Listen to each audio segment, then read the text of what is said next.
Well, meanwhile, a former chief executive of the National Pensions Regulatory Authority is questioning the model of excessive borrowing by government to pay maturing debt, describing it as not a solution to debt management. According to Dr. Daniel Sedo, the country's debt position and continuous deficit financing remain a major problem to the economy. There is more in this report.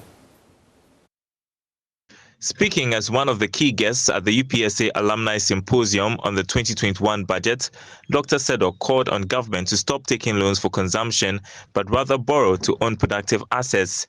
The event was graced by many alumni across the globe, including key personalities in both the public and private sector, in person or virtually.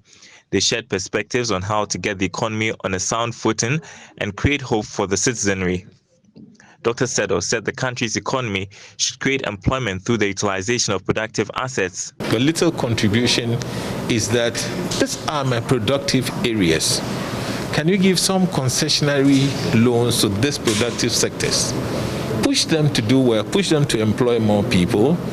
Then they pay taxes, they pay dividend. Then throw something back to the banks and say, because you've supported these sectors with concessionary loan, I'm giving you a rebate. So it becomes a win-win, because ultimately what government is seeking to do is to make the citizens happy. They are employed, they can look after their families. So creating job, productive job is a critical thing.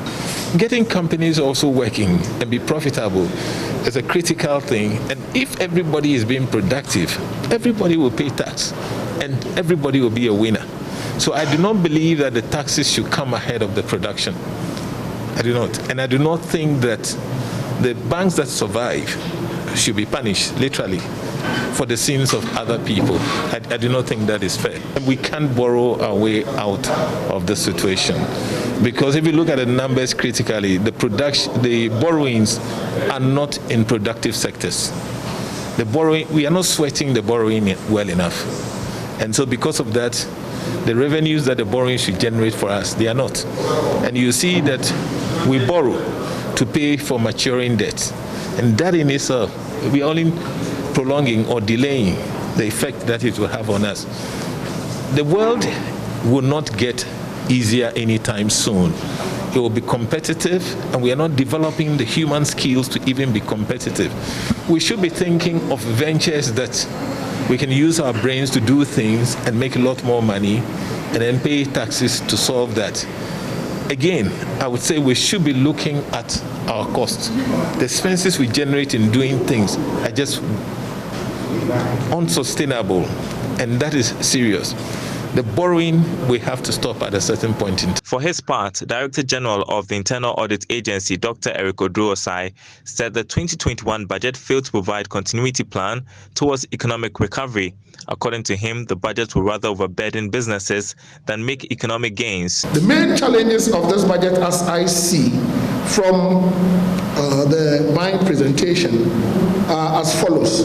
The first one is that the budget is likely to put a lot of burden on citizens as well as businesses, because the innovations expected to be introduced under the budget will require that businesses modify their business processes to be able to take advantage of the opportunities created by the budget. Again, it is a challenge to the labor front as well as workers because of this perception of an implied freeze in salaries. That is also going to be a challenge. The budget did not provide a framework to carry citizens along. What is the role of citizens? What is the role of key stakeholders in ensuring the achievement of the budget? Is it that the budget is an Accra budget or a central budget? How does the local government see themselves in this budget? For the first time in the Fourth Republic, the district composite budget of district assemblies were not annexed to this budget. And I find it worrying. In that case, the people living in the various local governments do not see themselves in it.